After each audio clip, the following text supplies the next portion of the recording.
Hi, everyone. My name is Aishwarya Arjunan, and I'm a genetic counselor here to speak with you about screening.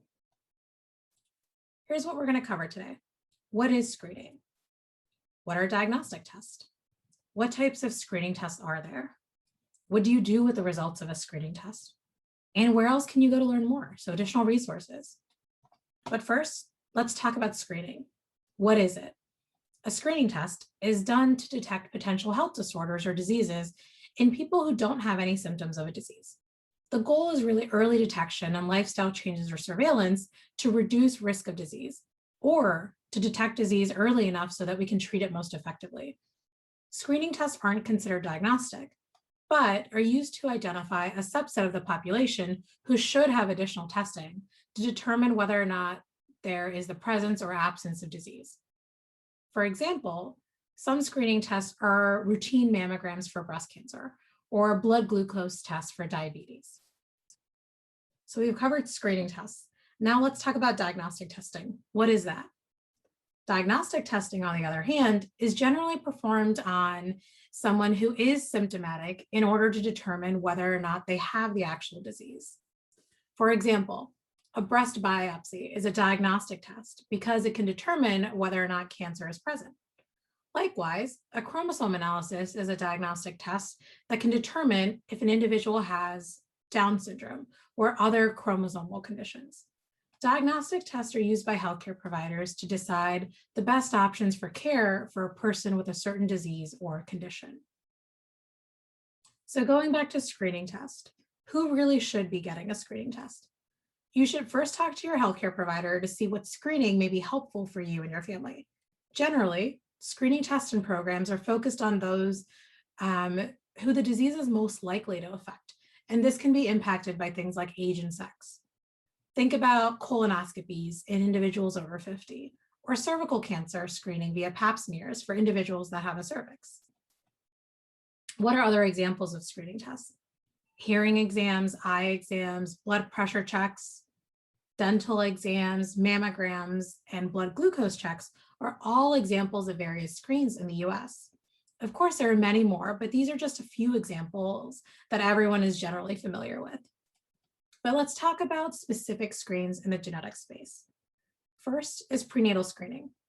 Prenatal screening tests can identify whether your baby is likely to have certain birth defects or genetic conditions. These tests can include blood tests, ultrasounds, carrier screening, and prenatal cell-free DNA screening that are both done by blood tests. And these tests are generally offered during the first or second trimester. Remember, the screening test can't make a definitive diagnosis. If results indicate that there's an increased risk for a genetic condition, your healthcare provider will discuss your options for a diagnostic test to confirm the diagnosis. One of the prenatal screens that may be offered is carrier screening. Carrier screening is a type of genetic test that can tell whether you carry a mutation or a change in your genetic code responsible or associated with certain genetic conditions. When it's done before or during pregnancy, it allows you to find out your chances of having a child with a particular genetic disorder. Some examples of conditions that are part of carrier screens are cystic fibrosis, sickle cell disease, and Tay-Sachs disease. This isn't a screen where you need to have a family history in order to do it or have a risk of having a child with the condition.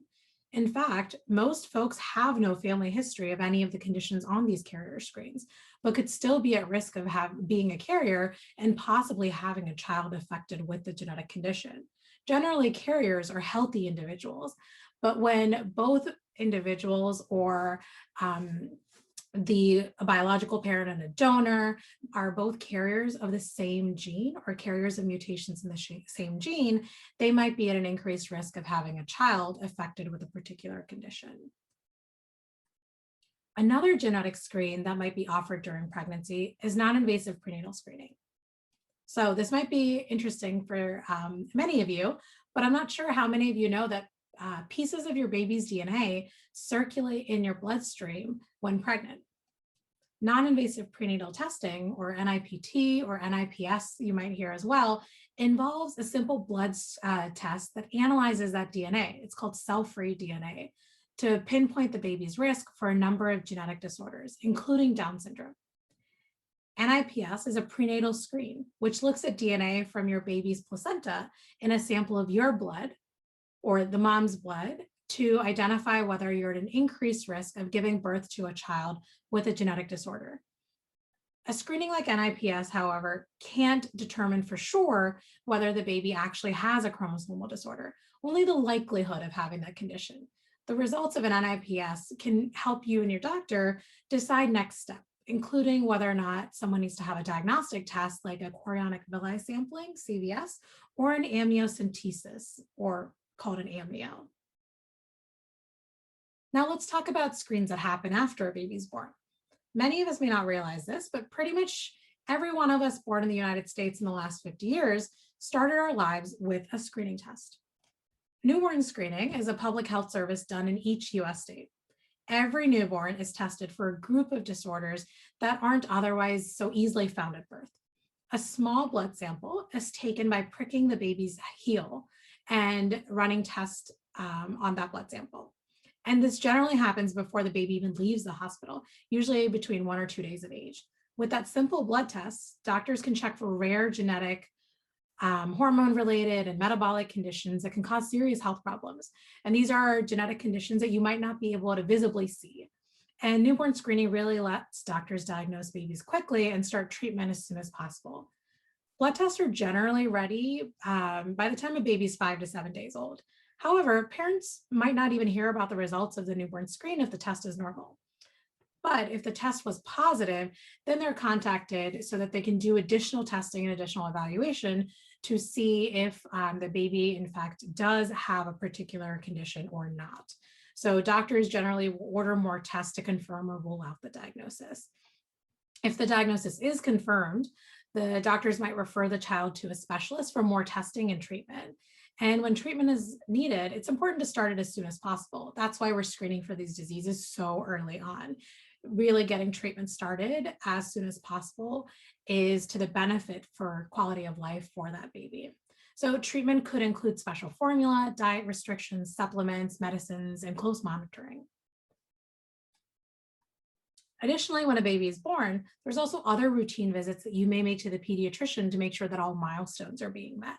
Developmental screening includes non-medical tests that determine if a child is developing physically, cognitively, socially, and emotionally on schedule for their biological age. If a child is delayed in their development, this is sometimes referred to as a developmental delay. And sometimes these delays in development can lead to a referral to genetics to see if there is an underlying genetic reason behind these delays.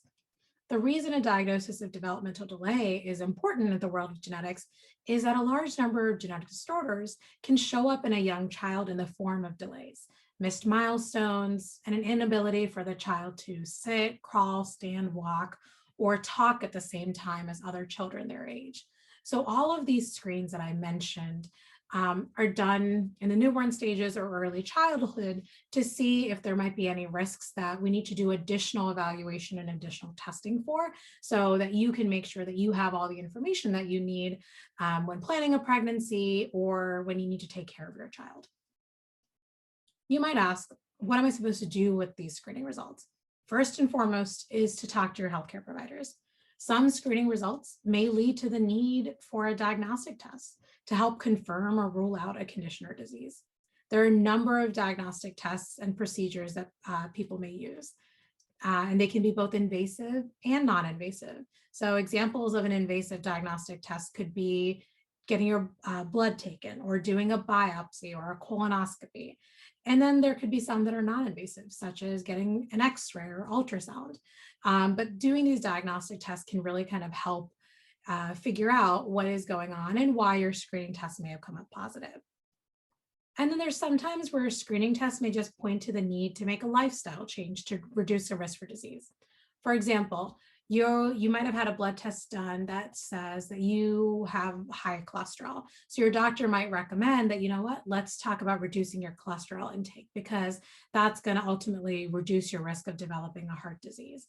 So that's something where it's best for you to talk to your healthcare provider and have those conversations about how screening can help you or help your family and what's appropriate for you and your family, and use the results to figure out what you need to do to take the best care of yourself and your family. And if you want additional information or resources, I encourage you to check out the American College of Obstetricians and Gynecologists for some of their FAQs on prenatal screening. You can visit Baby's First Test or the HRSA Newborn Screening Information Center to learn more about newborn screening. If you want to learn more about developmental milestones, check out resources from the CDC or the Mountain States Regional Genetics Network. But thank you all for joining. And if you have any questions, please feel free to reach out. You can get a hold of Molly at the National Family Center as well. Thank you.